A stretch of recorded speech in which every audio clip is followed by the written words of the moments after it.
quantas expectativas tivemos para a estreia de Nos Tempos do Imperador. A novela, né, que traria de volta, né, as histórias tão conhecidas por nós desde os tempos da escola, ia trazer o The Crown brasileiro, né, contando a trajetória de Dom Pedro II e sua família e seu reinado durante o século XIX. Mas a pandemia veio e a novela teve que esperar mais do que um ano para poder estar ganhando vida na TV. Até que temos aí já praticamente quase um mês da novela no ar e as coisas parecem que não foram exatamente o que a gente estava pensando, não. Então vamos agora, né, reunir aqui tudo que tem de mais errado em Nos Tempos do Imperador. Será que podemos manter as expectativas em alta? Conversaremos sobre isso no vídeo de hoje.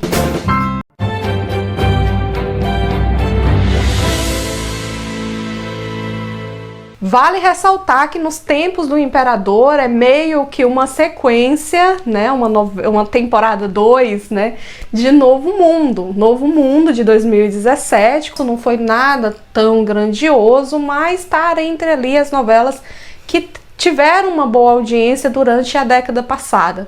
Então nada mais promissor para casa, né, e também para os autores tentar apostar mais uma vez no tema e seguir com uma continuação, dessa vez falando sobre Dom Pedro II. O que eu notei desde o primeiro capítulo, que inclusive eu prometi para vocês que eu ia colocar a live aqui, que eu fiz lá no Instagram, mas acabei não botando porque eu decidi, não, vou fazer um vídeo depois de quase um mês assistindo a novela e vou falar sobre tudo com eles, né?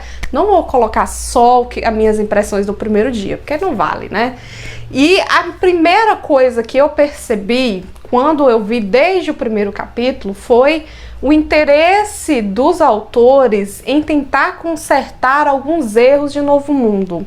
Porque Novo Mundo era uma interpretação livre da história. Inclusive, eu como historiadora, vocês sabem que eu já falei sobre isso em vídeos anteriores, né? Que eu me mordo assim, sabe? Quando tem uma coisa completamente fora do contexto, sabe? Assim, completamente fora do que realmente aconteceu, uma coisa muito dramatizada, porque as pessoas acreditam muito no que elas assistem, entendeu? E elas não têm essa curiosidade de pegar um livro de história e ler, de assistir documentários, de ver historiadores falando a respeito disso. Eu acho que é uma opinião geral da nossa classe. Mas eu sentia em Novo Mundo aquele exagero, sabe? Aquela coisa muito romantizada, muito fantasiada. E eu sinto que eles tentaram mudar um pouco a cara de Nos Tempos do Imperador. Deixar Nos Tempos do Imperador uma novela mais séria, entendeu? Assim como se fosse o The Crown mesmo, com muita pesquisa com relação aos fatos verídicos, né, da história, da vida dos personagens, e tentar encaixar isso dentro de uma novela. Inclusive ficou uma pesquisa muito boa. Eu falei na live do meu primeiro capítulo que eu estava gostando muito porque tinha muitos detalhes ali realmente muito importantes, que realmente fizeram parte da história, né? Algumas coisas com relação à personalidade do Dom Pedro, eles destacam muitas coisas que provavelmente as pessoas não sabiam sobre ele, só se ler a biografia, né, se debruçar sobre livros a respeito. Algumas curiosidades que a gente não vê quando a gente está estudando história, inclusive sobre os malês, né, os escravos que foram trazidos de regiões da África onde o islamismo fazia parte ali da vida deles, da cultura, o árabe, né, uma coisa que a gente pouco sabe, né, e trazer esses detalhes para mim foi muito importante, porque se no Novo Mundo não tinha muita pesquisa histórica, era uma novela muito imaginada. Agora, Nos Tempos do Imperador, parece que as coisas vão ser mais sérias, né? Vão mudar porque eles fizeram uma pesquisa legal. Tem essa disparidade muito grande entre Novo Mundo e Nos Tempos do Imperador. É uma coisa até triste da gente dizer, né? Porque o que eles tentaram melhorar de Novo Mundo acabou sendo a falha de Nos Tempos do Imperador. E o que tem muito bem de Nos Tempos do Imperador acaba sendo as falhas de Novo Mundo, né? Parece que as novelas, elas não conseguem conversar entre si, os autores não conseguem encontrar o ponto, né? Agora eu vou me distanciar um pouco da historiadora para a fã de novela, né? Para a fã de boas histórias, que tem que haver, junto com essa pesquisa, né? Com essa realidade, com esse fato verídico, também tem que ter o lado folhetinesco, né? Aquele romance, aquela história cheia de altos e baixos, aqueles plot twists que deixam o telespectador, ai meu Deus, é agora, entendeu? Então falta isso, né? Uma história mais envolvente, plots mais interessantes. Eu não culpo totalmente, né, os autores. Eu acredito que eu reconheço porque que poucas pessoas falam sobre o Segundo Reinado, porque se a gente for ver aí as produções sobre a história do Brasil, muito se fala sobre o período colonial, né, a chegada da família real no Brasil, 1808, depois o processo de independência, 1822, alguns anos que se sucederam o Primeiro Reinado. Mas se você for ver no sentido de uma história que seja atrativa, né? Você vê se no sentido ficcional do que nós vamos aproveitar aqui, né? Para ver se chama a atenção da galera. E a história do Dom Pedro II não é tão envolvente, porque nós temos um cara que é um nerdão, gente. É uma pessoa maravilhosa, inclusive, gente. Adoro o Dom Pedro II, das pessoas da história que eu mais gosto, tanto que eu tenho aqui biografia, já fiz vídeo sobre ele, já falei muito, porque eu adoro o Dom Pedro II. Mas no sentido de atrativo, ele tem poucos, porque quem é que gosta de ver a história de um cara que passava o dia todo estudando, que pouco saía de casa, que andava com terno puído, né, velho mesmo, meio quase mão de vaca, né, vamos dizer assim. Quem é que gosta de ver sobre isso? A gente gosta de um cara aventureiro, que vai no cavalo, que cai caras várias vezes e trai a mulher e tem aqueles conflitos, aquele cara rebelde, né? O pai dele é muito mais interessante para o telespectador no sentido de história, tá? De você querer participar daquela trajetória no enredo, de trama, tá? E a gente já percebe isso nos primeiros capítulos, gente. Não tem nada de muito especial nos tempos do Imperador, né? E não é só o Dom Pedro II, não.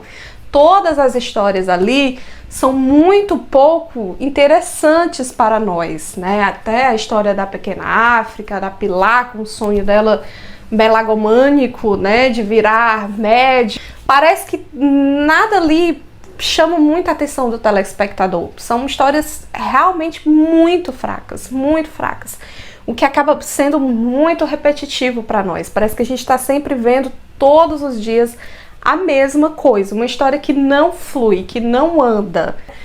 Para mim, até o momento, o que mais me toca assim é o Alexandre Nero, né? Com o personagem dele também um personagem super malucão, super exagerado, mas assim, o Alexandre Nero, ele já fez tantos vilões na carreira dele, que eu acho que ele se permite se envolver, sabe? Eu acho que ele se permite tentar fazer algo diferente, e aqui ele é o charlatão, ele é engraçado, ele é o vilão, e pode ser sanguinário, entendeu? E tudo cabe no personagem dele, e ele parece que tá muito livre, sabe? Tá muito solto, tá sabendo realmente dar o tom. Pode ser que agora, na segunda fase da história, né, que vem aí, uma passagem do tempo, esses personagens encontrem os seus rumos dentro da história.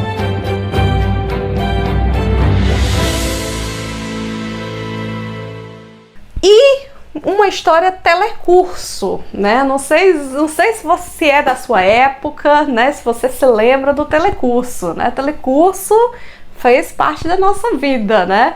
E eu sinto que ali, a todo momento, a gente tem um vídeo de curiosidades a respeito da vida do imperador. Ah, você sabe, né? Porque o imperador, ele fala tupi-guarani, ele fala francês, ele gosta de aprender o árabe, ele tem isso, ele tem aquilo, ele faz aquilo, ele gosta de botânica, ele olha as estrelas, ele não sei o quê. Sabe aquela coisa de telecurso? Aquele vamos aqui reunir todas as curiosidades sobre a vida de Dom Pedro II. E é desse jeito que eu noto. Isso começando com a abertura, né? Eu disse pra vocês que eu não tinha gostado tanto da abertura de Nos Tempos do Imperador como eu gostei mais de Novo Mundo, né? Novo Mundo pra mim foi uma novela muito regular, muito regular. Mas a abertura é excelente, né? E nós temos aqui uma abertura que parece, sabe, para os mais antigos vão entender.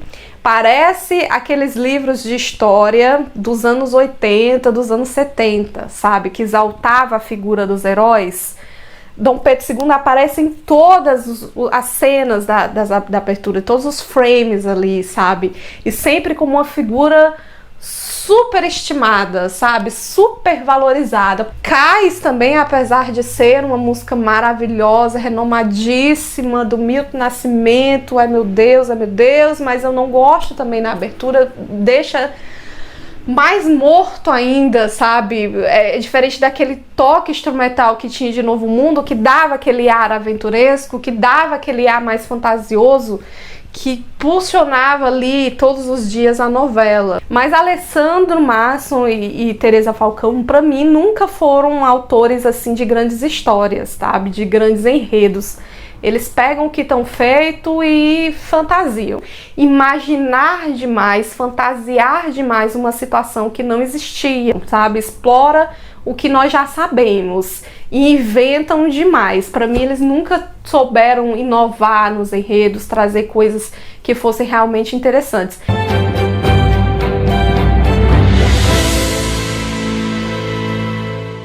Temos outro problema também, um problema muito sério, inclusive, que muitas pessoas já vêm comentando no Twitter, que eu não posso deixar de falar aqui.